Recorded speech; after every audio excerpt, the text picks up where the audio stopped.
कोण? विक्रांत? बरं, खरं सांगू का, तो माझ्या बाबांशी कसा वागला, त्याच्यामुळे माझ्या बाबांना किती त्रास झाला हे मी नाही विसरू शकत. पण तरी त्याचीच आपल्याला मदत होतीये आणि तसा मला तो जेन्युइन वाटला.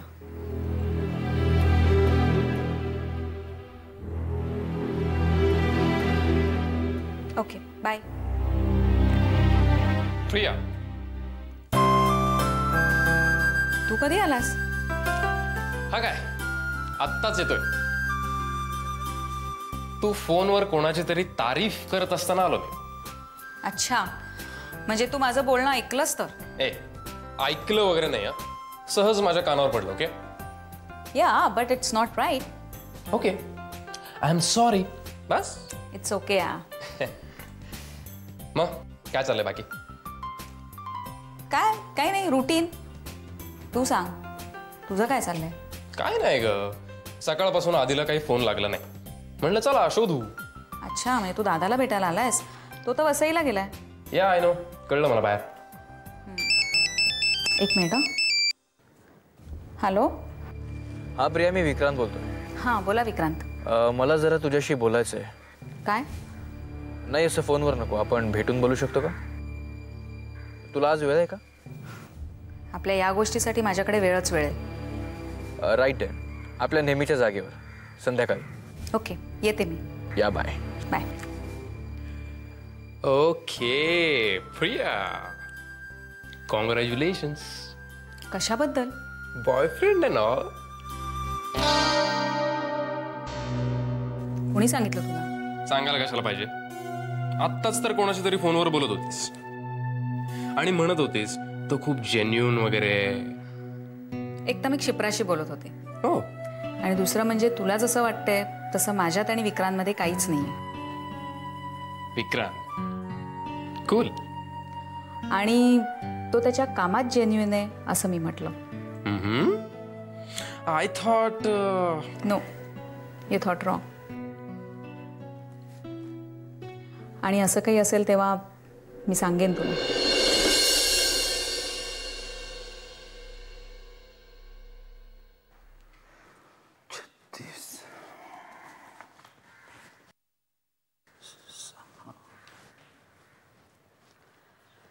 आजोबा. शुभ्रा, ये ये पैसो.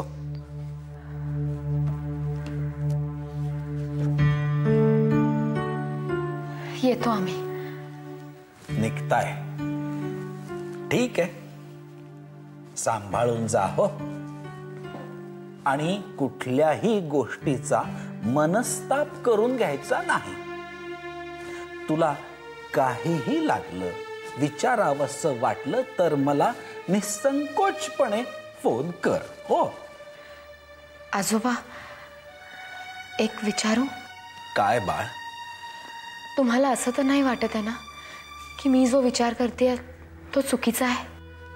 नाही, अजिबात नाही. तू देखील असा कधीही विचार करू नकोस. तुझ्यापर्यंत जे काही येतंय त्या गोष्टींचा संदर्भ लावण्याचा तू प्रयत्न करते आहेस. ते कधी कधी चुकीचे देखील असू शकतील. तुमचा माझ्यावर विश्वास आहे ना आजोबा? अगदी 200%. तुम्हाला माझी बाजू पटली आहे एवढंच माझ्यासाठी खूप आहे.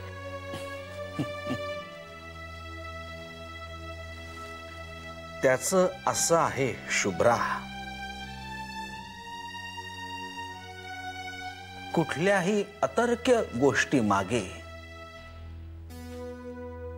तिचा स्वतःचा असा एक तर्क असतो.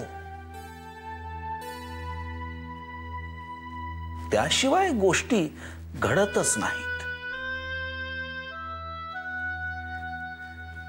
प्रथमेशचं वागणं तुला त्या संदर्भातले भास होणं,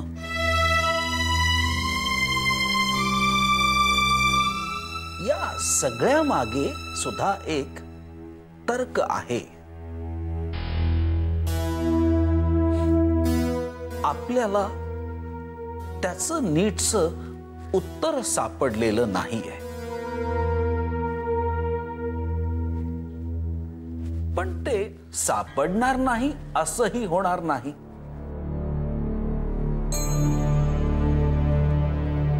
माझेही प्रयत्न चालूच आहेत. आज ना उद्या ते नक्की सापडेल. आणि मी ते तुला स्वतः सांगेन. तोपर्यंत हे कुठेही बोलू नकोस. आजोबा, प्रियाला याबद्दल सगळं माहित आहे. बाहुली, तिलाही सांग हे स्वतःपुरतच राहू दे म्हणावं.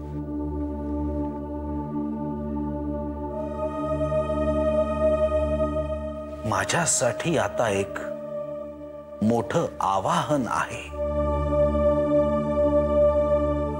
या कोड्याचं उत्तर मी लवकरात लवकर शोधून काढेन. या बाबतीत मी हातचा वेळ घालवणार नाही.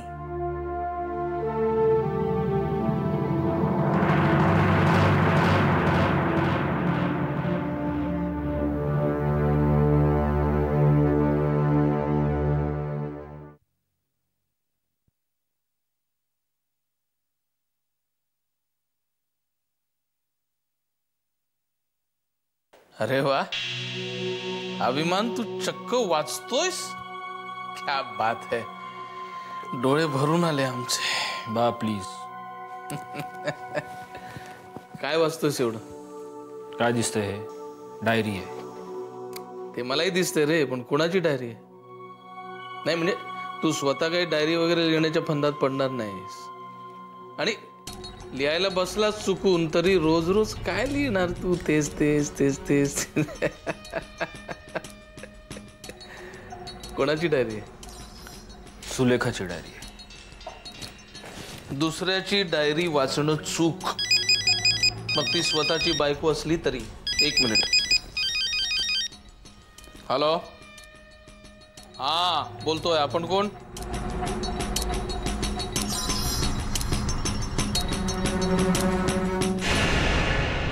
अरे तुला जे सांगायला आलो होतो ते तर मुळात राहिलंच. बा, तुम्ही मला जरा ही डायरी वाचून देणार आहात? दुसऱ्यांच्या डायऱ्या चोरून वाचण्यापेक्षा मी जे सांगतो ते नीट ऐक. परवा त्या हिरलेकरांच्या मुलीचं लग्न आहे, तुला माझ्या बरोबर यावं लागेल. मी कोणाची लग्न बिग्नाला येणार नाही बा, सांगून ठेवतात. लग्न हे फक्त निमित्त असतं. तिथे मोठमोठे लोक येतात, ओळखी पाळखी होतात. वाजले किती? 10:30. तुमची एक महत्वाची मीटिंग आहे 10:30ला. माहिती आहे मला.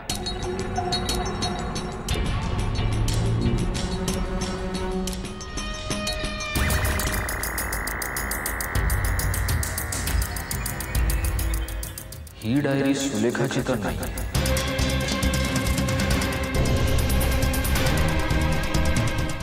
त्या निखिलची. मग सुलेखा या डायरीसाठी एवढी डेस्परेट काय?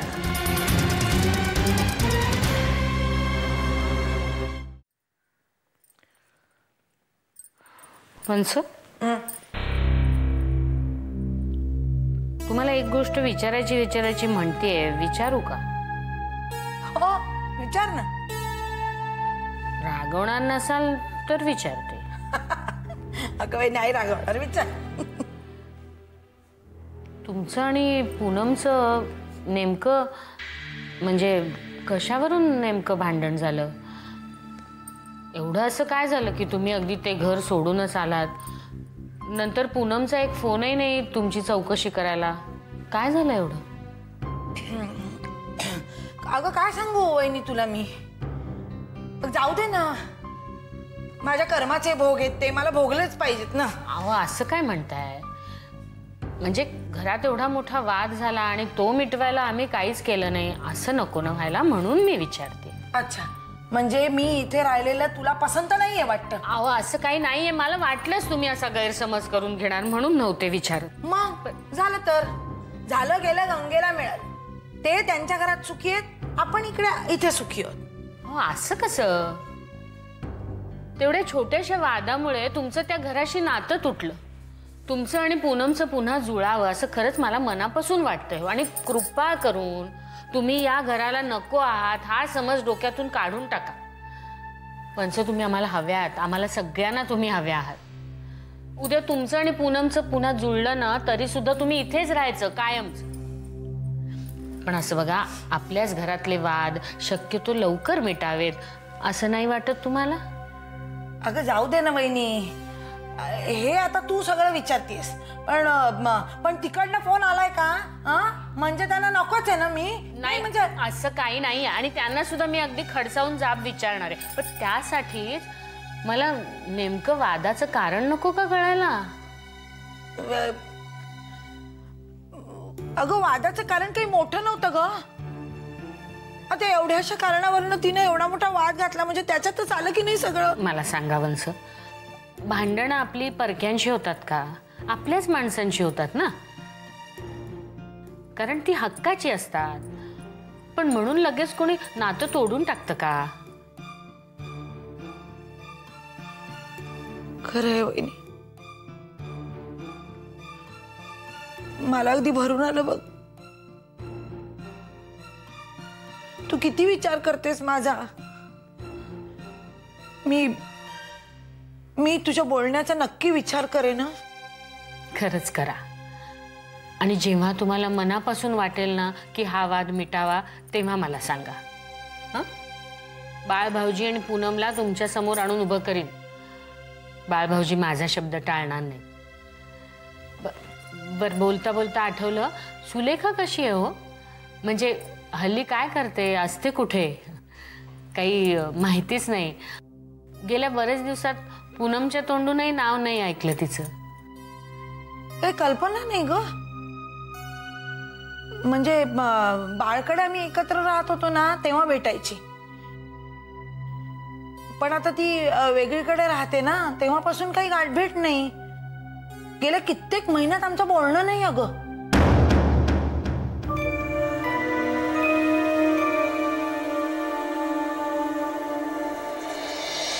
सतत फोनवर सुलेखाशी बोलत असते ती. मग त्यात काय बिघडलं? आली असेल तिची आठवण म्हणून केला असेल फोन. त्यांनी कुणाला फोन करायचा आणि कुणाला नाही हे ठरवणारी तू कोण?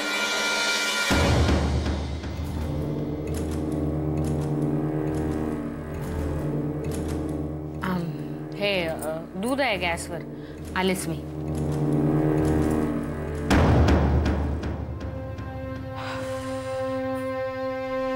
काय बाई, किती नुसत्या चौकशा करते ही वहिनी. देवा माझ्या.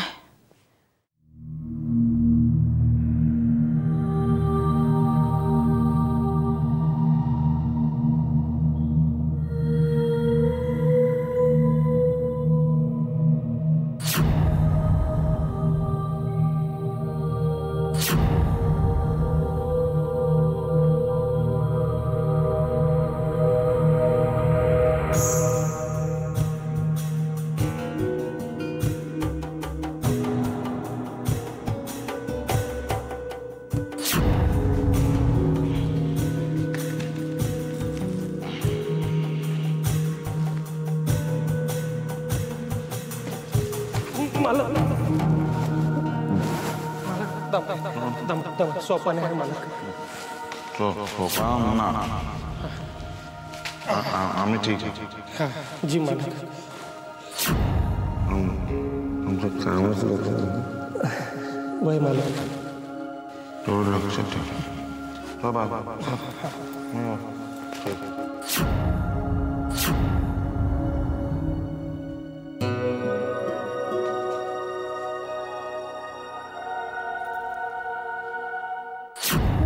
शुभं करोति कल्याणं आरोग्यं धनसंपदा शत्रुबुद्धि विनाशाय दीपक ज्योति नमोस्तुते.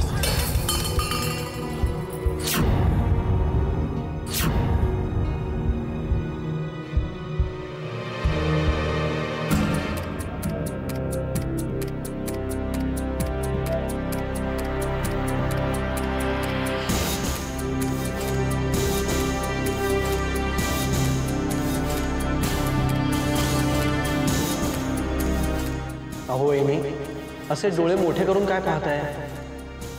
लोकांना कळेल तुम्ही किती घाबरलेत ते. नाहीतर हे असं छायाचित्र पाहून लोक घाबरतील.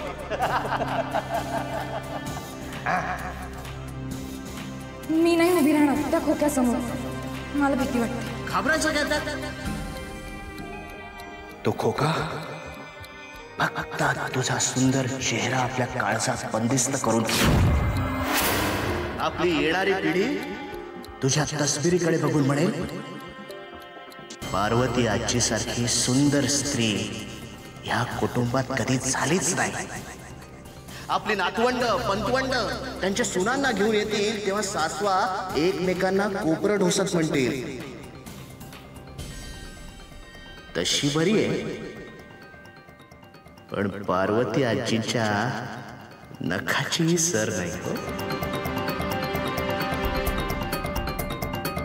तुम्हाला ठाऊक आहे, मी आपल्या मुलांची नावं सुद्धा ठरवली होती.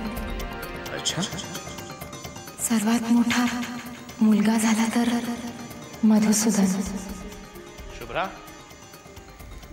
शुभ्रा आणि त्याच्या पाठीवर जो असेल तो बाळकृष्ण. काय झालं? आदिनाथ, भूतकाळातल्या डोहात डोकावताना माझ्या वर्तमानावर उमटणारे तरंग मी नाही थांबवू शकत. या वाड्यातला प्रत्येक कोपरा, प्रत्येक वस्तू मला ओळखीची वाटते. मला काहीतरी सांगण्याचा प्रयत्न करते असं वाटतं. पण हे सगळेच तुटक तुटक संदर्भ, एक सलग गोष्ट अशी नाहीच हो. आदिनाथ, हे खूप अस्वस्थ करणार आहे.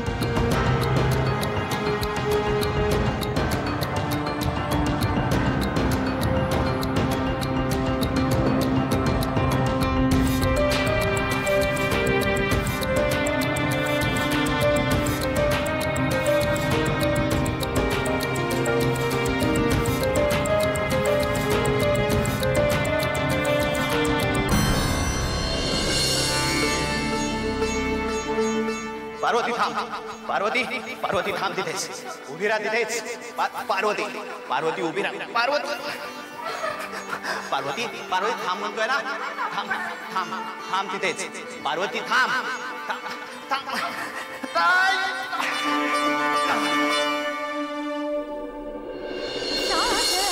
मोरे मन और कछु न सुहाए, और कछु न सुहाए.